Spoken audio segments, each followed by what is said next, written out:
प्रयागराज में आयोजित होने वाले माघ मेले को लेकर जिला प्रशासन ने इस बार श्रद्धालुओं के हित में एक अहम और राहत भरा फैसला लिया है। संगम क्षेत्र में नाव से यात्रा करने वाले श्रद्धालुओं से अब मनमाना किराया नहीं वसूला जा सकेगा। प्रशासन ने नाविकों की लंबे समय से चली आ रही मनमानी पर लगाम लगाने के लिए किराया तय कर दिया है और इसके अनुपालन के लिए विशेष अनुमति पत्र की व्यवस्था लागू की है। प्रशासन की निर्देश के अनुसार माघ मेले के दौरान संगम क्षेत्र में नाव पर बैठने का न्यूनतम किराया 65 रुपए और अधिकतम 150 रुपए प्रति सवारी निर्धारित किया गया है। यह किराया घाटों की दूरी और मार्ग के अनुसार तय किया गया, जिसे अनुमति पत्र में स्पष्ट रूप से दर्ज किया गया है। बिना पास के नाव संचालन पर रोक रहेगी और नियमों का उल्लंघन करने वाले नाविकों के खिलाफ सख्त कार्रवाई की जाएगी। हर वर्ष माघ मेले के दौरान देश विदेश से लाखों श्रद्धालु संगम स्नान के लिए प्रयागराज पहुंचते हैं। संगम तक पहुंचने के लिए नाव सबसे प्रमुख साधन होती है, लेकिन बीते वर्षों में कई नाविक श्रद्धालुओं की मजबूरी का फायदा उठाकर तय दर से कई गुना अधिक किराया वसूलते थे।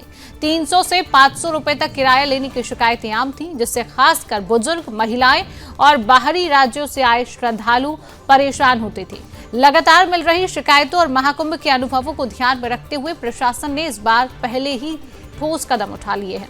अधिकारियों का कहना है कि इस व्यवस्था से श्रद्धालुओं को आर्थिक शोषण से राहत मिलेगी और नाविकों के बीच भी पारदर्शिता बनी रहेगी। प्रशासन ने संगम में निगरानी के लिए विशेष टीमों की तैनाती की योजना भी बनाई है, ताकि तय किराए का सख्ती से पालन कराया जा सके। माघ मेले में आने वाले श्रद्धालुओं के लिए यह फैसला निश्चित रूप से सुविधा, सुरक्षा और भरोसे का माहौल तैयार करेगा।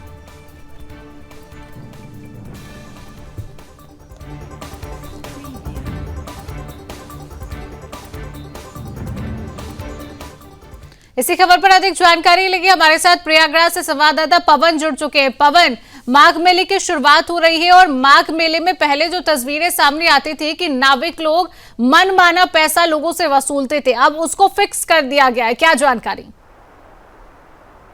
शिवानगी की बिल्कुल आपने बिल्कुल सही कहा, क्योंकि पिछले वर्ष जो महाकुंभ हुआ था उस महाकुंभ में देखा यह गया था कि जो एक नाव जो साधन था, क्योंकि ट्रैफिक इतनी ज्यादा तो लोग नाव से ज्यादा प्रेफर करते थे स्नान करने के लिए, क्योंकि जो यहाँ संगम जो तीनों संगम का एक है, एक मोड़ एक बीच में एक बनाया गया है, जो लोग स्नान करते हैं तो मनमाना चाह पैसा वसूल किया जा रहा था वहां, किसी से 500 किसी से 1000। तो इस बार प्रशासन ने इस पर सख्ती ज्यादा अपनाया है, क्योंकि इस बार जो किराया है वो करीब 65 से लेके 150 रुपए तक तय कर दिया गया है, क्योंकि लगातार जो एक नाव जो माध्यम होता है जाने का, जो संगम का एक बीच का जो होता है माध्यम स्नान करने का, वहां पे लोगों को जाने दिक्कत होती थी, क्योंकि हर लोग वहां पर पहुंच नहीं पाते थे, क्योंकि किराया इतना महंगा जाता। और शिवानगी बताना चाहता हूं कि जो किराया महंगा होता है वो कहीं ना कहीं जो वहां पे गुंडा टैक्स वसूल करते हैं, जो लोकल्स होते हैं वो उसमें गुंडा टैक्स वसूल करते थे, जिससे कि अगर नाव वालों ने 2000 लिया है तो उनको 200 रुपए दे दिया जाता था, बाकी जो 1800 रुपए उनकी जेब में आते थे। तो इसके चक्कर में प्रशासन ने बिल्कुल सख्ती अपनाया यहाँ पे, जो भी बाहर श्रद्धालु आ रहे हैं, क्योंकि प्रयागराज से नहीं बल्कि ये देश विदेश से श्रद्धालु आते हैं, तो कहीं ना कहीं गलत इंपैक्ट भी लोगों पे जाता है। उनके मन में एक ये रहता है कि जो हम नाव से जा रहे हैं, नाव में इतना किराया है, क्योंकि बहुत ही ज्यादा वसूल, क्योंकि ये मामला जो आपने महाकुंभ में देखा होगा कि नाव वालों ने कितने करोड़ रुपए इससे कमाए थे और कितने ज्यादा पैसे लगे, तो इसको देखते हुए प्रशासन ने लगातार इस पर सख्ती अपनाया है। जो यहाँ पे माघ मेला डीएम है, प्रयागराज डीएम है, जो वहाँ पे जो जल पुलिस है, उन्होंने क्या किया है और लगातार मॉनिटरिंग कर रहे हैं, देखा जा रहा है, और जो यहाँ श्रद्धालु